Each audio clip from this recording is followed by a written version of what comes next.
بسم اللہ الرحمن الرحیم۔ جب وہ قریب المرگ تھا تو وہ 3 الفاظ بار بار دہراتا تھا، کاش یہ نہ ہوتا۔ پھر وہ کچھ دیر کے لیے بے ہوش ہو جاتا اور جب دوبارہ ہوش میں آتا تو کہتا، کاش یہ دور نہ ہوتا، اور پھر کچھ دیر بعد کہتا، کاش یہ مکمل ہوتا۔ اس کے بعد اس کی روح پرواز کر گئی۔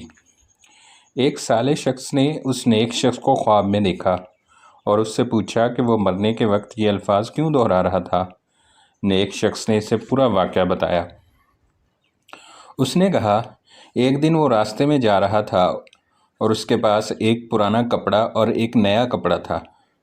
راستے میں اسے ایک غریب شخص ملا جو سردی کی شدت سے کانپ رہا تھا۔ اس نیک شخص نے اسے اپنا پرانا کپڑا دے دیا۔ جب اس نیک شخص کی وفات کا وقت آیا تو اسے جنت میں ایک عالی شان محل دکھایا گیا۔ فرشتے اس سے کہنے لگے، یہ محل تمہارے اس عمل کے بدلے میں ہے کہ تم نے ایک رات ایک غریب کو کپڑا دیا تھا۔ نیک شخص نے کہا، یہ تو پرانا کپڑا تھا، کاش میں نے اسے نیا کپڑا دیا ہوتا۔ یہی وجہ تھی کہ وہ کہہ رہا تھا، کاش یہ نیا ہوتا۔ پھر ایک دن وہ مسجد جا رہا تھا اور اس نے ایک اپاہج شخص کو دیکھا جو مسجد جانا چاہتا تھا۔ نیک شخص نے اسے اٹھا کر مسجد تک پہنچایا۔ جب اس کی وفات کا وقت آیا تو اسے جنت میں ایک اور محل دکھایا گیا۔ فرشتے نے کہا، یہ محل تمہارے اس عمل کے بدلے میں ہے کہ تم نے ایک اپاہج کو مسجد تک پہنچایا تھا۔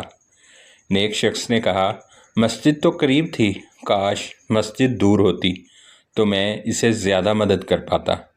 اس لیے وہ کہہ رہا تھا، کاش یہ دور ہوتا۔